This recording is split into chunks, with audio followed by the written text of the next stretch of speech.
Pasabog ng tambalang Brownlee at Abarrientos ang depensa ng Rain or Shine sa Game 5. Walang naging sagot ang Elasto Painters, lalong-lalo na si Jalen Johnson na tila na kuryente sa higpit ng kapit ng barangay. Walang nakasayaw, puro hataw lang. Mainit ang labanan sa pagbubukas ng unang quarter. Stephen Holt walang alinlangan na binutas ang net sa kanyang corner 3, pero hindi nagpatalo si Jalen Johnson dahil sinagot niya agad ito ng sarili niyang 3 sa kabilang ring. Hindi rin nagpahuli si JB na kumana rin ng 3 sa labas, pero biglang uminit ang depensa ng kalaban. Sunod-sunod na basket ang kinubra ng Rain or Shine, kasama na yung pasabog ni Johnson to Johnson connection na alley-hoop. Lupet! Napatigil ang ratsyada nila, tumama ng 3 si RJ Abarrientos na sinundan pa ng 4-point shot ni Justin Noypi para itabla ang laro sa 17 all. Napansin din sa venue ang Angeli Karakut na si Bella Belen, pero si Andre ay tahimik lang. Pagpasok ng huling 3 minuto, humirit si Adrian Nocum off the bench ng corner 3, pero ayun na naman si Justin Brownlee, pinasok ang isang bailout na 4, sobrang dikdikan ng laban, palitan ng basket at ang init ng mga kamay ni JB.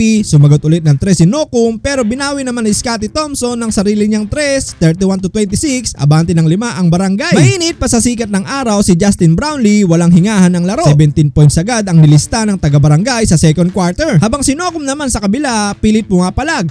Perfect sa field, pero nung nagsimula ng magpaulan ng 13 na Rosario at Santillan, doon na uminit ang bakbakan. Si Abarrientos naka-take over mode na rin, 3 of 3 sa labas. Basag ang depensa ng Rose, hindi nakakibo si Coach Yeng Giao, napilitan mag-timeout nung umabot na sa 15 points ang lamang ng Gene Kings. Sinubukan pa ni Mamuyak na makahabol, pero si Brownlee hindi pinatagal. 3 agad ang sagot, 56-44, Hinebra ang nagdikta ng laro. Sa third quarter, hindi pa rin umuhumpa ang bangis ni Justin Brownlee, nagpakita siya ng back-to-back basket upang pagningasin ang opensa ng Gene Kings. Gayunpaman, hindi nagpatinag si Adrian Nocum na nagpasabog ng 10-0 run, kabilang ang isang mahalagang end one play na nagpaliit ng kalamangan ng Hinebra sa 4, 63-59. Pinutol ni RJ Abarrientos ang momentum ni Nocum, ngunit muling sumugot ang huli sa pamamagitan ng isang end one na naging dahilan ng pagkadismaya ni Coach Tim Cone. Sa paglabas ni Nocum, sinamantala ito ni Abarrientos at Nards Pinto ang pagkakataon upang magtala ng magkasunod na basket bago matapos ang huling 2 minuto.